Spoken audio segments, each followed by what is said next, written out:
There were flashing red and blue lights outside, the whine of sirens still echoing faintly as I stood frozen in the doorway, watching a paramedic push past Karen from the HOA, who was shouting at him about noise violations and her constitutional rights. Inside, my father's oxygen machine blinked red like a warning siren no one had heard in time. I couldn't wrap my head around what I was seeing, what I was hearing. "Ma'am," the EMT said flatly with a kind of calm that only barely masks fury, "you might have just killed someone." For a second, everything in me stopped. What? How? I'd been asleep, dead to the world after a night of monitoring my dad's oxygen levels through the app on my phone. He has severe COPD, chronic obstructive pulmonary disease, which is a fancy way of saying his lungs gave up years ago, and we've been playing keep him alive on hard mode ever since. His oxygen concentrator is the only reason he's still here, and yes, it hums when it runs, but it's a soft, steady sound. Way quieter than Karen's 3 yapping chihuahuas during mating season, I can tell you that much. But none of that matters to her. Karen treats our HOA like a personal dictatorship and community guidelines like the 10 Commandments carved in stone. She thinks enforcement is a divine calling, and she will not be disturbed, apparently not even by the sound of someone trying to survive the night. The storm that night had barely brushed our neighborhood, just enough to flicker the lights. I double-checked the generator before going to bed, made sure everything was charged and ready just in case. When the power dipped around 3 a.m., the generator kicked on automatically, a medical-grade unit tucked away and insulated. But that Hume bear louder than a fridge was apparently too much for Karen. According to the doorbell cam, she crossed the street in her silk bathrobe, slipped into our side yard and yanked the plug. Just like that, like it was a toaster. My dad didn't even have a chance to call for help. I woke up because the app lost connection. I ran into his room and saw him still, pale, lips turning blue, and the machine silent, just a blinking red light. I called 911 with shaking hands, started CPR with zero training and all the desperation in the world, and when the EMTs showed up, Karen was there, arms crossed, scowling like we were ruining her beauty sleep. When I moved back in with my dad last year after he took a nasty fall in the kitchen, I thought the hardest part would be the medical stuff. Late-night ER runs, doctor's appointments, monitoring oxygen levels, adjusting his diet, managing medication schedules. I was ready for all of that. What I was not ready for was living under the iron-fisted rule of Karen, our neighborhood's self-appointed queen of the HOA. She wasn't even the president, just the vice president, but you wouldn't know it by the way she wielded her clipboard like it was the Constitution. From the day I pulled into the driveway with a U-Haul and a worn-out look on my face, Karen had a problem with me. She cited me the first week for leaving the trash bin out past 8 a.m. on collection day. Then it was the garden hose left in view. Then a note about the emotional disruption caused by a wind chime I hung on the porch, the same chime that had belonged to my mom before she passed. Emotional disruption, her words, not mine. She typed it up and everything. I knew Karen was intense before I moved in. My dad had mentioned her once or twice, usually followed by a deep sigh and a muttered, "Don't get her started." But I didn't realize how far she was willing to go until the first time the power flickered one night during a mild storm, and our medical-grade backup generator kicked in. It was state-of-the-art, whisper quiet, installed with padding to absorb sound and keep it compliant with local regulations. My dad's life depended on it. That night, barely 5 minutes after the generator started humming, I found a complaint slip taped to our front door. Noise violation, filed at 2:57 a.m. She had handwritten a note at the bottom that said, "Your generator disrupted my meditation routine." My dad nearly choked on his toast reading it the next morning. But that was Karen. Her peace of mind always came first. She believed our community was a sacred sanctuary of controlled appearances and acceptable decibel levels, and if you dared disrupt that even to save her life, you were the problem. She once held a 2-hour HOA meeting over someone's solar-powered lawn lights because they didn't match the HOA-approved shade of warm white. I wish I was exaggerating. I didn't want to start a war. My dad needed peace, not drama, so I complied. I toned things down. I tried to stay out of her way, but the complaints kept coming. A plastic chair out of place, a flag that wasn't mounted at the appropriate angle, even a friendly note about how the humming of our oxygen concentrator was noticeably audible during early morning hours. That last one hit different. It wasn't just passive-aggressive anymore, it felt targeted. My dad's condition meant he couldn't breathe on his own without the concentrator running. The soft hum she found so offensive was the literal sound of his survival. I tried to talk to her once, thinking maybe if she understood, she'd back off. I explained his COPD, the importance of the machines, how he'd done everything to stay compliant. She didn't blink. She just said, "There are rules for a reason," and walked away. That was when I started to see it clearly. This wasn't about rules. It was about control. Karen didn't care about community. She cared about compliance, about power, about making people bend. She saw my dad as an eyesore, a disruption to the order she'd worked so hard to impose, and I, his caregiver, his daughter, the one person standing between him and her crusade, was an obstacle. She wasn't just a neighbor with opinions. She was a storm dressed like a suburban housewife. And I didn't know it yet, but she was about to cross a line that no warning letter, no fine, no passive-aggressive email could ever walk back. The night it happened, everything felt calm. Too calm in hindsight, like the quiet before a storm you can't see coming until it's already ripping your roof off. There had been light rain earlier, just enough to make the streetlights shimmer and the power flicker once or twice. But nothing serious. I had done what I always did on stormy nights. Checked my dad's oxygen concentrator, made sure the generator was armed and ready in case of an outage, confirmed the smart app was synced to alert me of any issues. By midnight, I was in bed, exhausted but comforted by the low, steady hum of the medical machines and the soft blinking light on my phone telling me everything was okay.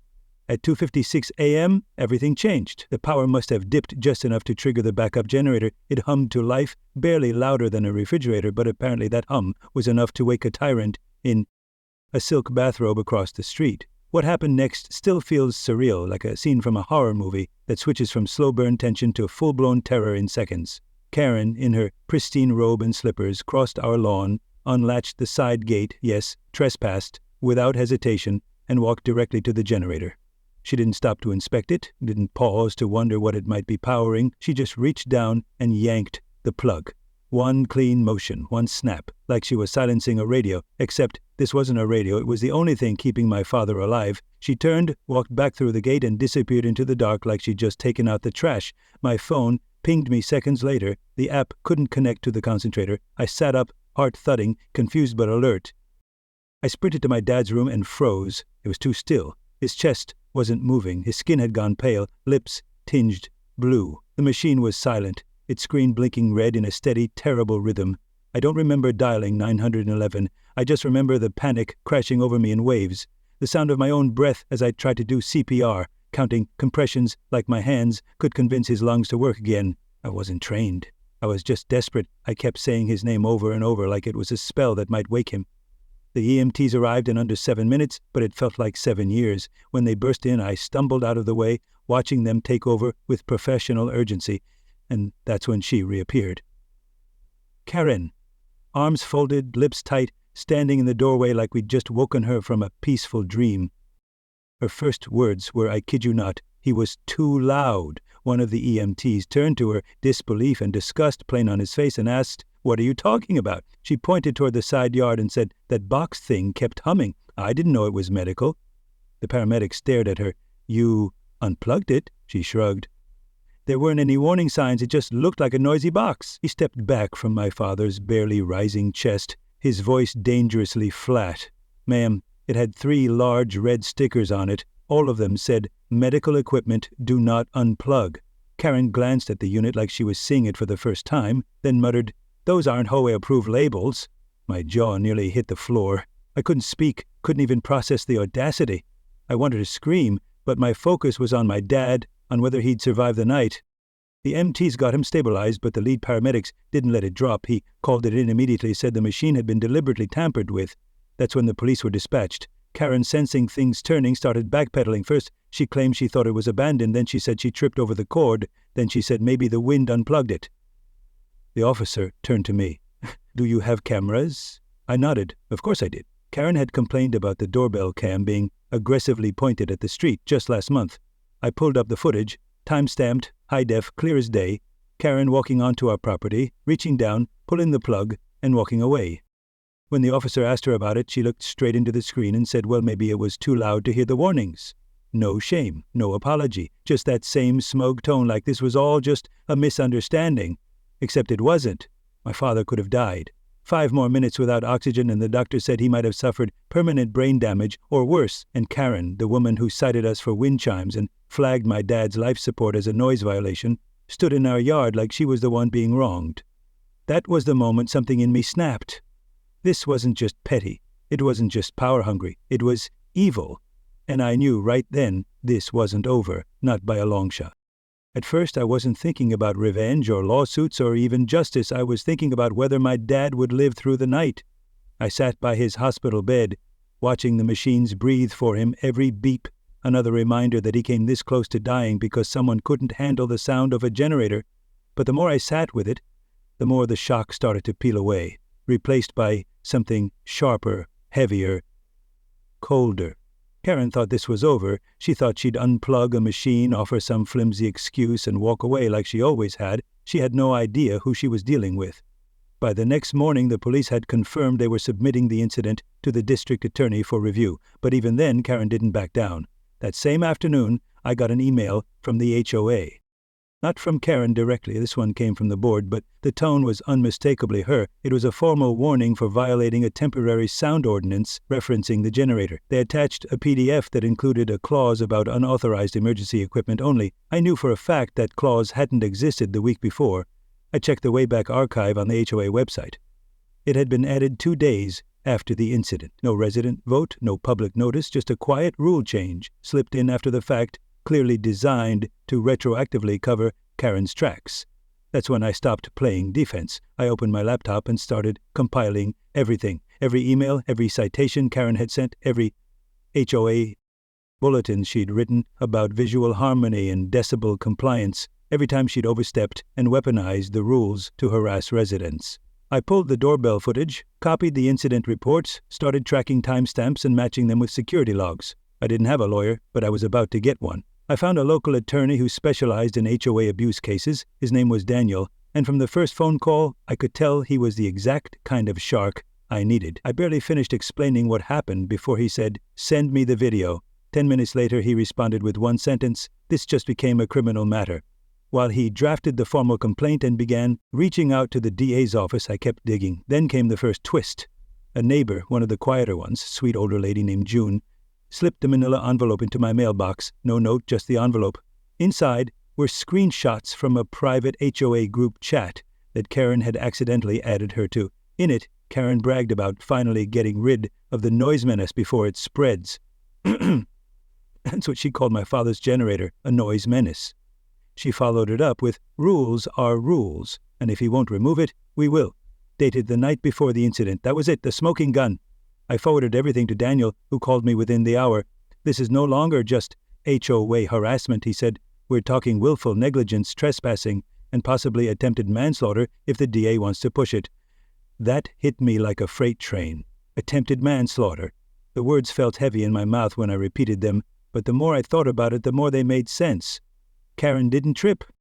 She didn't make a mistake. She planned it. She crossed onto our property in the dead of night, ignored warning labels, and pulled a plug on something she knew was critical, and the HOA helped her cover it up. Meanwhile, my dad was stable but weak.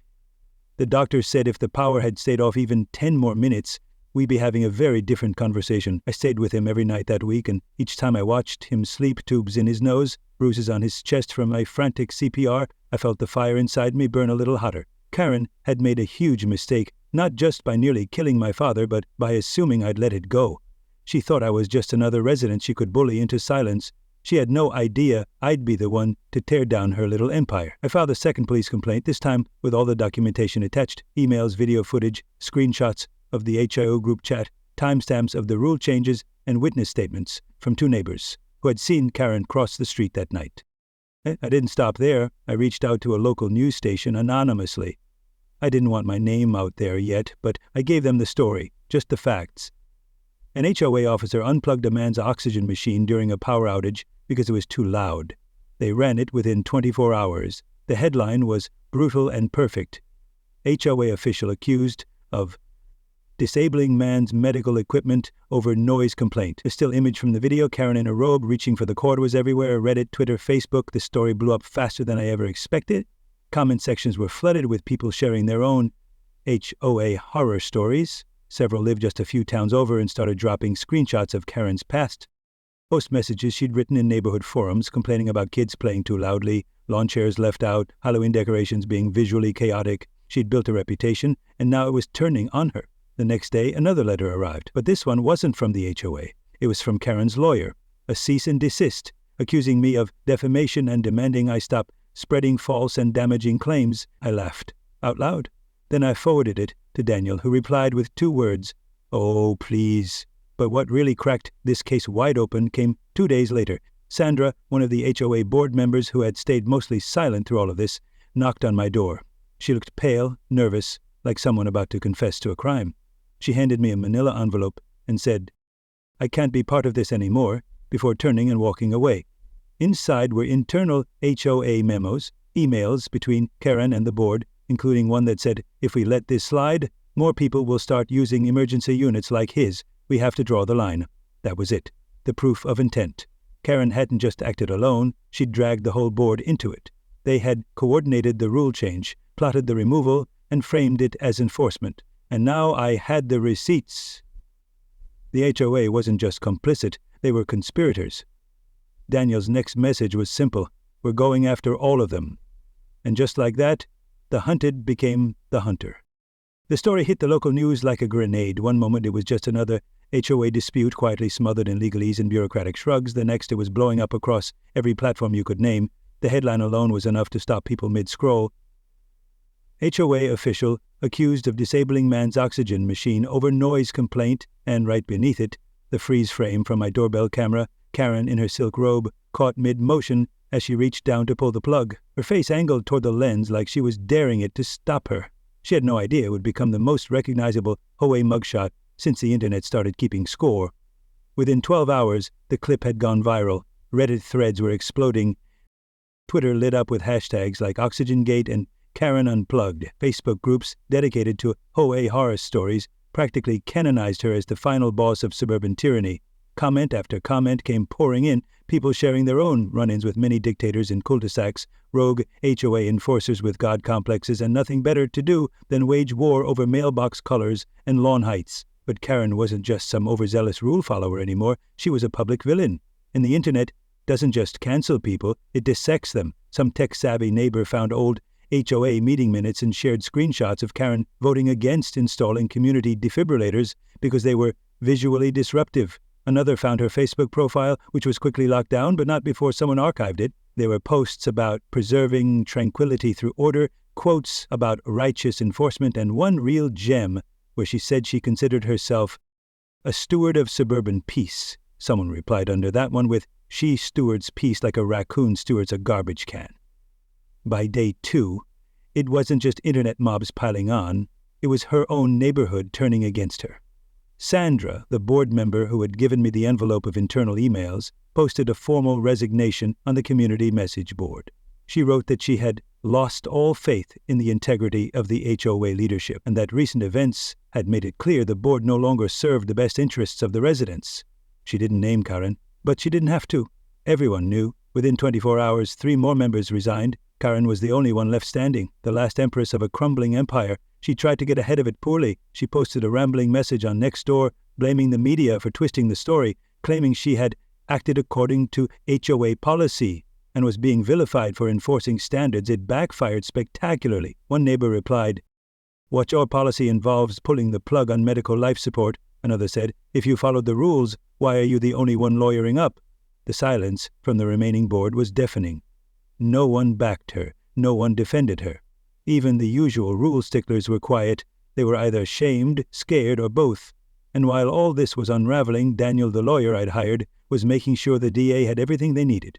The footage, the emails, the HOA group chat messages, the updated rule change with timestamps, the cease and desist letter from Karen's lawyer, everything. And when I asked him how the DA was reacting, he told me they were taking it seriously, that this wasn't going to be swept under the rug, not this time. Then came the ceasefire offer. Karen's lawyer sent us a letter proposing to settle all civil matters quietly with a non-disclosure agreement and a mutual withdrawal of complaints. Daniel didn't even pretend to entertain it. He actually laughed, when he read it and said they think this is about money. I told him, it's not, it's about accountability. Because at that point, it wasn't just about what happened to my dad, it was about making sure people like Karen never again feel so untouchable that they can put a man's life in danger and think a policy memo will cover it up. The HOA was in free fall. Karen's public image had gone from stern rule follower to suburban supervillain. And the thing is, she did it to herself. All we did was show people who she really was. The mask cracked, and what came out underneath wasn't someone trying to protect a neighborhood. It was someone who wanted control, no matter who got hurt. Karma didn't just knock on her door. It rang the bell, showed the footage, and brought friends. The courtroom was packed, not with reporters or press photographers like you'd expect from a scandal that went viral, but with neighbors. People from every corner of our HOA-infested community showed up, not because they had to, but because they wanted to see what justice looked like when it finally stared down a clipboard-wielding tyrant. Some brought coffee. One guy even brought a folding chair like it was a 4th of July parade. There was a buzz in the air, the kind that only happens when a story everyone followed online suddenly steps off the screen and walks into real life. Karen walked in wearing a gray suit 2 sizes too big, her face pale and drawn, not the smug queen bee expression she usually wore, but something closer to fear. Real fear. The kind you can't fake when you know there's no one left to hide behind. Her lawyer looked like he'd aged a decade overnight. The prosecution didn't waste time. They started with a timeline, walking the jury through each moment like it was a fuse being lit, the weather report from that night, the power flicker, the generator kicking on, the doorbell camera footage, frame by frame, Karen crossing the street, opening the gate, walking to the generator, reaching down and pulling the plug. The video was projected on a screen so large you could see every wrinkle on her face. The courtroom was silent. You could hear a cough 3 rows back. Then came the audio, the soft hum of the generator, the faint shuffle of slippers, the click of the unplug, then nothing, just silence. That silence hit harder than any testimony. The prosecutor let it linger before turning to the jury and saying, "This is not a story about rules. This is about a woman who thought her comfort mattered more than a man's life." Karen's defense was weak out the gate. They tried to paint her as overwhelmed, a community volunteer under pressure, someone who made a poor judgment call in a moment of stress. They used phrases like lapse in awareness and unintentional consequence. At one point, her lawyer actually said, "My client did not act maliciously. She was simply unaware the device was medical." The prosecutor responded by walking over to a table and holding up a blow-up photo of the generator, 3 large red stickers clearly reading, "Medical equipment, do not unplug." The jury didn't need more than that, but they got it anyway. Then came my testimony. I wasn't nervous. I was angry, focused. I told them about waking up to the app, failing to connect, rushing to my dad's room, seeing his lifeless body and the blinking red light, how I fumbled through CPR with shaking hands and zero training, just raw panic and hope. I told them about Karen standing in the doorway while EMTs tried to restart his heart, arms crossed like we were ruining her morning yoga session. I described the look on her face when the EMT told her she might have killed someone, and she just shrugged. No remorse, no apology, nothing. But it was the EMT's testimony that shattered the last of her defense. Calm, professional, clear. He explained that every minute without oxygen increases the risk of brain damage exponentially, that my dad was 5 minutes away from never waking up. He described how Karen argued with them while they were working on him, saying it was just a noise complaint. He looked right at the jury and said, "We don't often see someone survive what he went through. And we definitely don't expect to have to fight for someone's life while being lectured about property guidelines." There was a long pause after that, a heavy one. The judge let it sit, and it landed hard. Then came the twist. During the discovery process, Daniel had uncovered internal emails between Karen and a local real estate developer. Apparently, there had been a long-term plan to push out elderly residents, raise HOA fees, enforce noise violations, cite people for visual disharmony, all under the guise of revitalizing the neighborhood. My dad, a retired veteran on oxygen, was one of the first targets. The generator wasn't the problem. He was. That changed everything. The charges were upgraded. Intent was now on the table. Karen went from negligent HOA official to someone who had coldly and systematically targeted vulnerable residents for removal. The courtroom shifted. You could feel it. She wasn't a woman who made a mistake. She was someone who had a plan. And the jury saw it. They deliberated for less than 2 hours. The verdict came back swift and sharp. Guilty on all counts: criminal negligence, unlawful tampering with medical equipment, and reckless endangerment. Karen didn't cry when the verdict was read. She just sat there, small and sunken, like the air had finally left her body. The judge sentenced her to 18 months of house arrest, a heavy fine, and mandatory community service at a local medical center. The irony was not lost on anyone. The woman who once threatened to fine people over humming generators would now spend her days surrounded by beeping monitors and oxygen tanks. The courtroom let out a collective breath. It was over, or at least her reign was. With Karen gone and the verdict still echoing through every corner of our once oppressed neighborhood, the fallout hit fast and hard. The HOA, her personal kingdom of control, collapsed like a house of cards in a wind tunnel. The remaining residents wasted no time. An emergency community vote was held within the week, and for the first time in years, people actually showed up. Elderly couples, young families, even the guy who never left his garage except to mow his lawn. All there, all furious, all ready. It didn't take long. After 2 hours of public complaints, shout-laced speeches, and one extremely satisfying moment where someone read aloud Karen's original email calling the generator a noise menace, the decision was unanimous. The HOA was dissolved. Permanently. The bylaws were shredded. The enforcement committee disbanded. Karen's obsessive rules about grass length and festive lights died on the spot. People hugged. Someone brought cupcakes. I'm not kidding, it felt like a birthday party. Mine, specifically. And Karen's house, once the pristine monument of overregulation, fell into eerie silence. No one mowed the lawn. No one collected the mail. The blinds stayed drawn. Neighborhood kids started calling it the haunted house. Every morning someone would swear they saw her peeking through the slats, still afraid of a world without HOA power, as if the very chaos she once tried to control would now consume her. No one visited, no one cared. Her silence, once demanded, had become her sentence. As for my dad, he came home 3 weeks after the trial, stubborn as ever and twice as grateful. We upgraded the oxygen system solar-powered, off-grid, fully HOA-proof. I caught him watching reruns one afternoon, the window open, the generator humming softly in the background. "Still too loud?" he asked with a smirk. I laughed. "Perfect volume," I told him. That evening, we hung the wind chimes back on the porch. No complaints. Just the breeze, the hum of safety, and the soft melody of a life no longer under siege. Months later, I got a letter in the mail from a state regulatory office. Karen's conviction had triggered a full review of her actions across multiple HOA boards. Turns out, she'd been lobbying for stricter codes in several nearby communities. That all got walked back. Her reign didn't just end in our neighborhood. It collapsed statewide. And the best part? A neighbor started a wind chime exchange program. Totally real. People gifting each other handmade chimes, little symbols of freedom, resilience, and one big middle finger to tyranny. Karen had tried to silence the world. Instead, she became the reason we started listening.